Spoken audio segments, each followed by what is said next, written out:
I was at the grocery store when a stranger hugged me and started crying. "You're so brave," she said, pressing a $50 bill into my hand. "I'm praying for you every day." I stood there frozen, holding her money, having absolutely no idea what she was talking about. That's when I pulled out my phone and saw it. A GoFundMe page with my picture. The title read, "Help Sarah Fight Stage 3 Breast Cancer." The donation goal was $75,000, and the person who created it was my own mother. My name is Sarah Matthews, and I'm 29 years old. This is the story of how my family faked a cancer diagnosis in my name, collected thousands of dollars from our community, and nearly destroyed my life before I even knew what was happening. 3 months ago, I moved across the country for a new job in Seattle. It was my dream position at a tech company, something I'd worked toward for years. My family wasn't thrilled. My mother, my sister, Jenna, and my brother Mike all lived in our small hometown of Riverside, Ohio.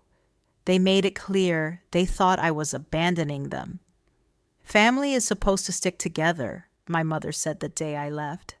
"But I guess your career matters more than us." I hugged her anyway and promised to visit for holidays. I thought that would be the end of it.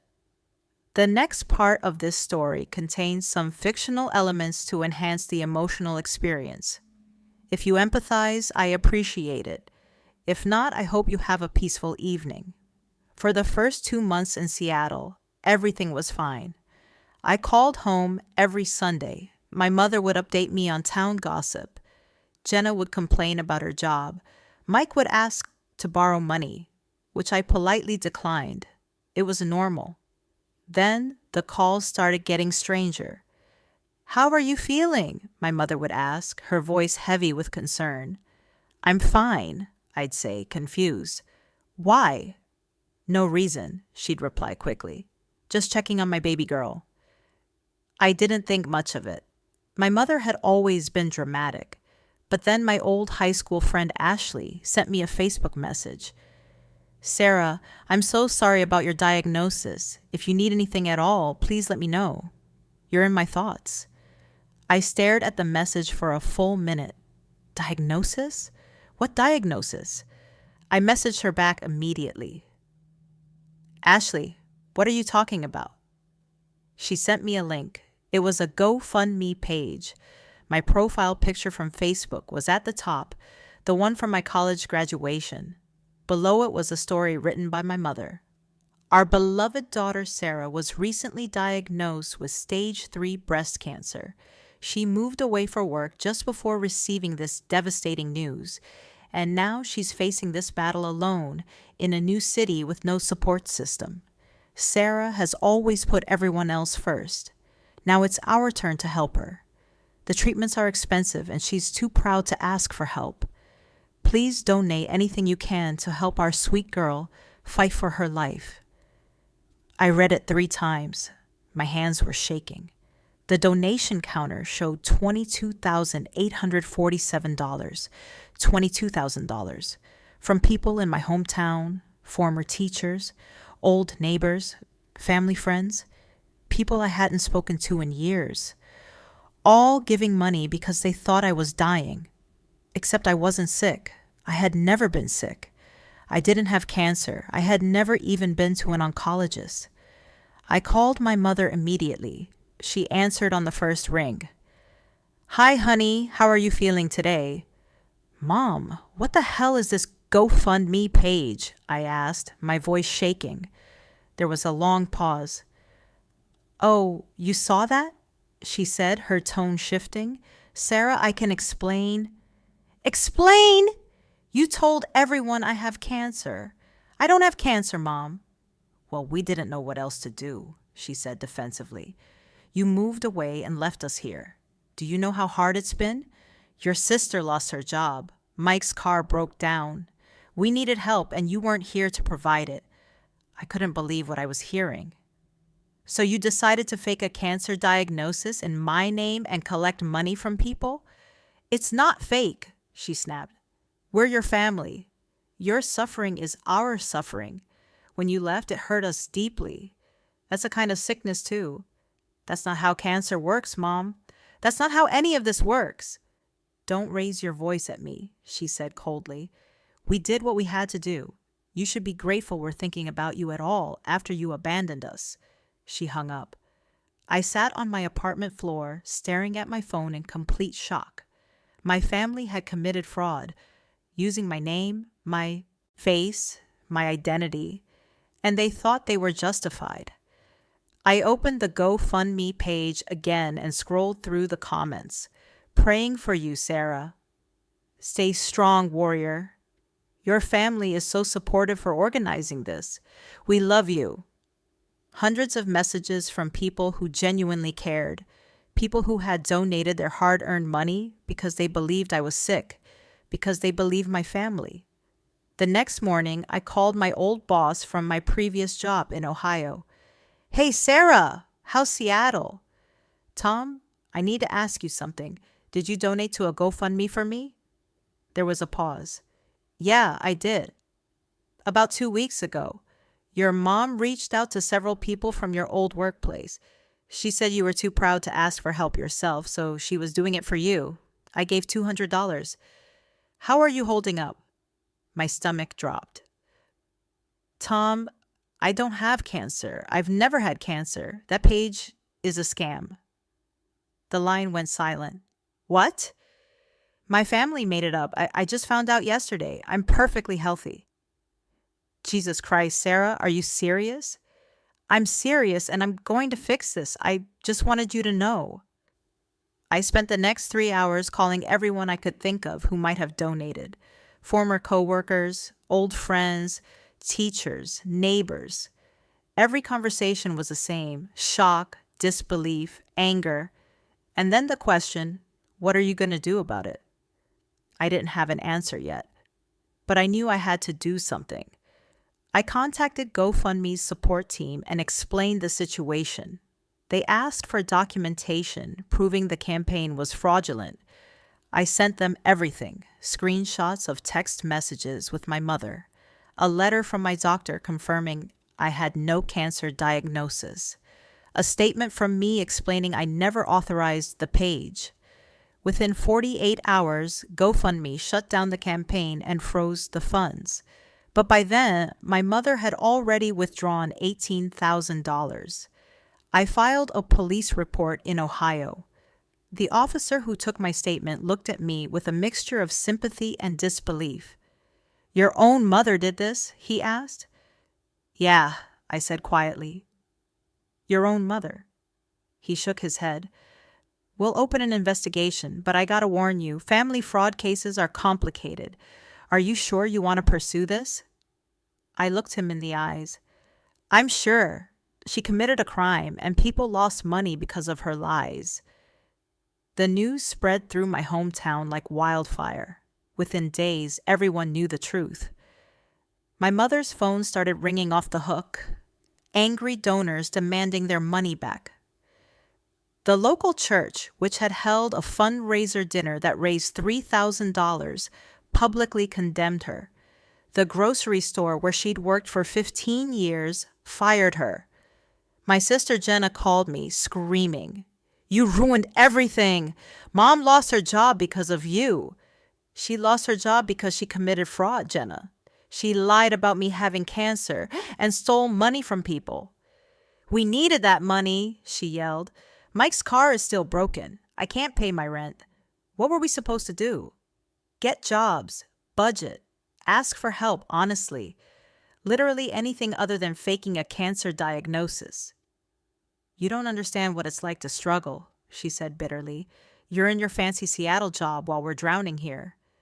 I worked for this job, Jenna. I didn't scam anyone to get it. She hung up. That was the last time we spoke. My brother Mike sent me a single text message. Hope you're happy now. You destroyed this family. I blocked his number.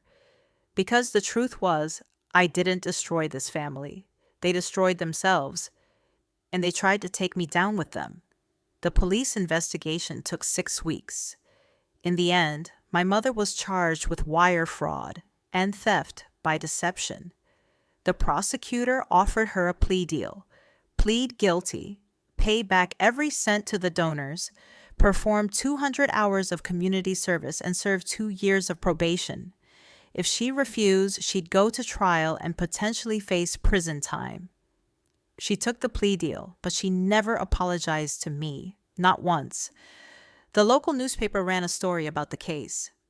Woman fakes daughter's cancer diagnosis, steals thousands in donations. It went viral on social media. Suddenly, I was getting messages from strangers across the country. Some were supportive. Others were cruel. How could you send your own mother to court? Family should forgive family. You're heartless. I wanted to scream.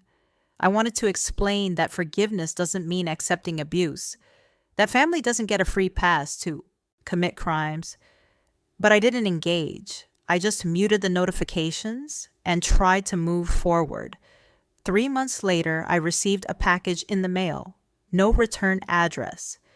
Inside was a stack of handwritten letters, all from people in my hometown who had donated. Some were angry. I can't believe your family did this. I trusted them. Others were kind. Thank you for exposing the truth. You did the right thing. And a few were heartbreaking. I gave $50 I couldn't afford because I thought you were dying. My own mother died of cancer last year. It felt like the least I could do. I read every single letter, and I cried.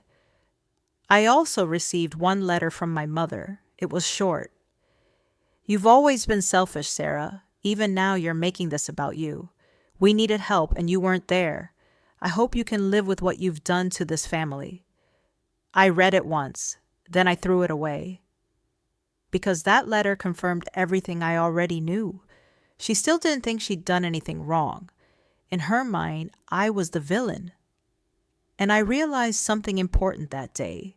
You can't fix people who don't think they're broken. It's been 6 months since all of this happened. My mother has paid back about $12,000 of the $18,000 she stole. She's still working through her community service. My sister and brother have completely cut me off. They blame me for everything. And honestly, I'm okay with that. Because I've built a new life in Seattle. I have friends who genuinely care about me. I have a job I love. I have peace. And I have the truth. Sometimes people ask me if I regret reporting my mother to the police, if I wish I'd just let it go to keep the peace. And my answer is always the same: no, because what she did wasn't just wrong, it was evil. She weaponized something as serious as cancer. She exploited people's kindness and generosity. She used my name, my face, my identity to commit fraud. And she felt entitled to do it because I dared to build a life outside of her control. That's not love. That's manipulation. And I refuse to enable it. I often think about the people who donated, the teachers who scraped together $20, the elderly neighbor who gave $100 from her fixed income, the church members who organized a fundraiser dinner. They deserve better. They deserved honesty. And even though my mother has to pay them back legally, I know that money will never erase the betrayal they feel. I sent personal apology letters to everyone I could identify. I explained that I had no knowledge of the campaign, that I was horrified when I found out, that I reported it immediately. Some people wrote back with grace and understanding, others never responded, and I don't blame them. The hardest part of all of this wasn't the legal process or the public humiliation. It was accepting that my family chose greed over integrity, that they looked at my success and saw an opportunity to exploit rather than celebrate. That when faced with financial struggles, their solution wasn't hard work or honest requests for help. It was fraud. And they genuinely believed I was the problem for exposing them. That realization broke something in me, but it also freed me. I'm not the same person I was 6 months ago. I'm stronger. I have boundaries now. I understand that family isn't defined by blood, it's defined by behavior. And I've learned that sometimes the most loving thing you can do for yourself is walk away from people who hurt you, even if they're family, especially if they're family. If you were in my position, would you have reported your mother to the police? Type yes in the comments if you would. Type no if you think I should have kept it quiet. Or type complicated if, like me, you understand it's not a simple answer. Your thoughts really matter to me because they help me process this experience. And where are you watching from right now? What time is it there? Did you make it all the way to the end of this story? If this resonated with you in any way, please take a moment to like this video and subscribe to the channel. Leave a comment sharing your thoughts, and consider sharing this video with someone who might need to hear that standing up for the truth, even when it costs you everything, is still the right thing to do. Thank you for listening to my story.